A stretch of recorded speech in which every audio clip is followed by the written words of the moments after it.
പ്രിയമുള്ള ജനങ്ങളെ, തദ്ദേശ തിരഞ്ഞെടുപ്പിൽ സ്ഥാനാർത്ഥി മത്സരിക്കുമ്പോൾ ഫോം എങ്ങനെയാണ് പൂരിപ്പിക്കേണ്ടത് എന്ന് നമുക്ക് ചെറിയ രൂപത്തിൽ ഞാൻ പറഞ്ഞ് മനസ്സിലാക്കി തരാം. ഇതിൽ ഫോം 2A ഈ രണ്ട് ഫോമുകളാണ്. ഫോം 2A എന്ന് പറഞ്ഞാൽ വ്യക്തിഗത വിവരങ്ങളാണ്. ഇതാണ് ഫോം 2A. ഇതിൽ ഫോട്ടോ ഒട്ടിക്കണം, ബാക്കിയുള്ള കാര്യങ്ങളൊക്കെ ഇതിലുണ്ട്. ഒക്കെ മലയാളത്തിലാണ്. അത് മുഴുവൻ നിങ്ങൾക്ക് വായിച്ച് മനസ്സിലാക്കാം. വളരെ സിമ്പിളാണ്.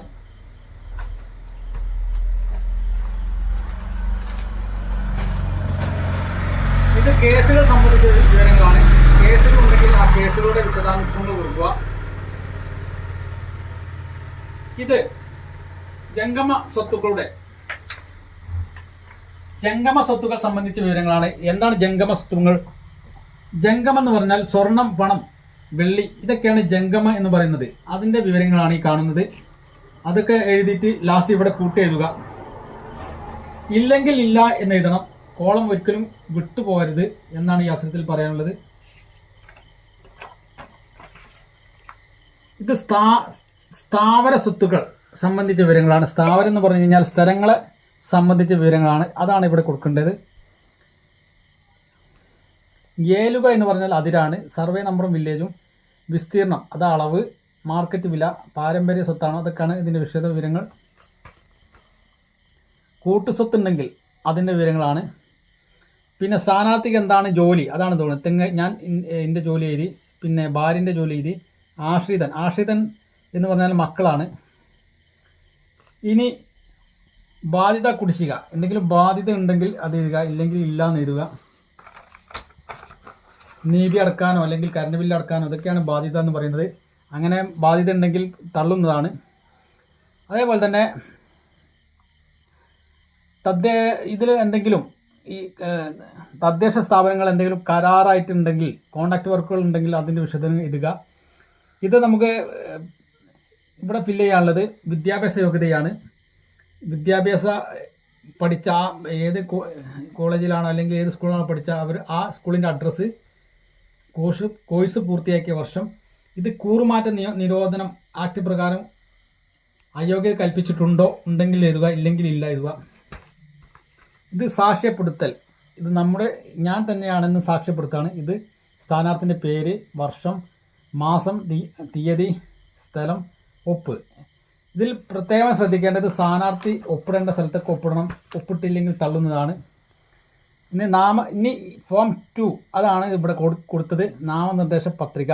ഇതാണ് നാമനിർദ്ദേശ പത്രിക. അപ്പോൾ ഇതിൽ ചോദിച്ചൊക്കെ നിങ്ങൾ എഴുതുക. ഇതിൽ ചിഹ്നമാണെങ്കിൽ എഴുതുക, ഏതൊക്കെ ചിഹ്നം വേണ്ടതെന്നൊക്കെ എഴുതി കൊടുക്കുക. ഇനി നാമനിർദ്ദേശകൻ്റെ പ്രഖ്യാപനം, ആരാണോ പിന്താങ്ങണ് അദ്ദേഹത്തിൻ്റെ പ്രഖ്യാപനമാണിത്. അതൊക്കെ ഇവിടെ എഴുതുക.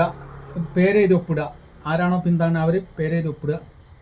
സ്ഥാനാർത്ഥിയുടെ സത്യപ്രസ്താവന, സ്ഥാനാർത്ഥി ഇത് എന്താണ് എന്ന് പറഞ്ഞ് സത്യപ്രതിജ്ഞ ചെയ്യാം. സ്ഥാനാർത്ഥി ഒപ്പിടുന്ന സ്ഥലമാണ് ഇവിടെ.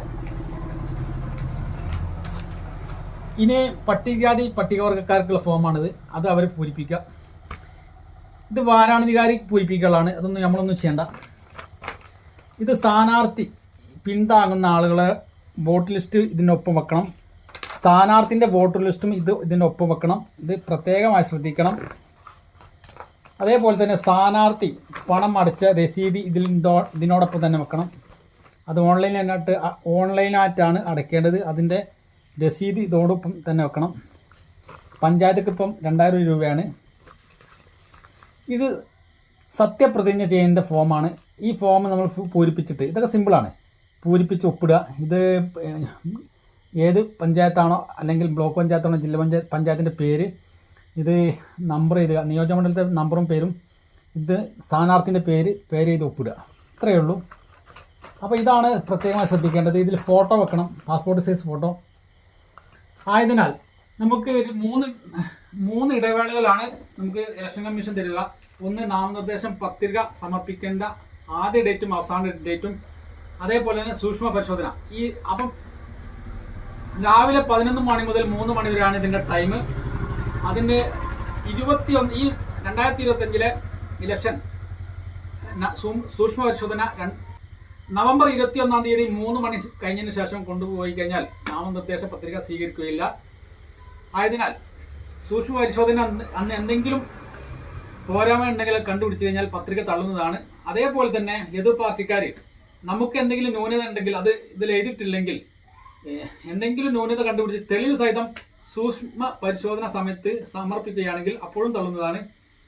ആയതിനാൽ ഇത് ഇന്ത്യൻ ജനാധിപത്യ വ്യവസ്ഥയിൽ വളരെ മൂല്യമുള്ള ഒരു സംഗതിയാണ് തിരഞ്ഞെടുപ്പ്. അത് നമുക്ക് എല്ലാവർക്കും പങ്കെടുക്കേണ്ടതുണ്ട്. നല്ലൊരു ജനാധിപത്യം കാഴ്ചവെക്കണം. മത്സരങ്ങൾ കൂടിയേ തീരൂ. ആയതിനാൽ നിങ്ങളെല്ലാവരും ഇത് മത്സരിക്കുക. എല്ലാവർക്കും വിജയാശംസകൾ നേരുന്നു. അതുകൊണ്ട് ഇത്രയൊക്കെയുള്ളൂ ഇതിൻ്റെ കാര്യങ്ങൾ.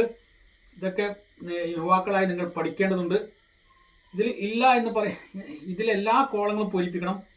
ഈ കോളങ്ങളൊന്നും വിട്ടുപോകരുത്. ഇല്ലാത്ത ഭാഗത്ത് ഇല്ല എന്ന് തന്നെ എഴുതണം. ഇത്രയൊക്കെ തന്നെയുള്ളൂ. Okay, thank U.